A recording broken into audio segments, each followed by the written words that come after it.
ready na po ang aking kawali. Magpapainit tayo ng mantika at tayo po ay magluluto ng chicken alamax. Pagbigyan na natin ng request ng mga bagets. Pinalambot ko na po yung chicken ko, pinakuluan sa may timpla ng asin, paminta at laurel.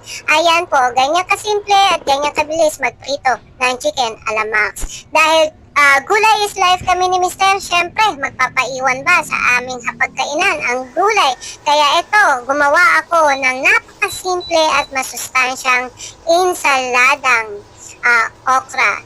Magpakulo lang po tayo ng tubig na may asin dahil pagkakaraan ng ilang minuto, pagkakulo ng ganyan, pwede na natin ilaglag o ihulog ang ating sandamakbak na okra. Ayan po. Sa mga nanonood ng oras na ito, maraming salamat po sa inyo, sa mga new likers and followers at ang mga supporters natin dyan, maraming salamat.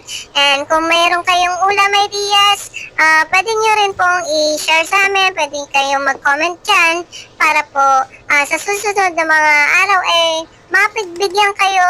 Bakit hindi natin subukan? Ayan, ready na ang ating okra. Hiniwa-hiwa ko.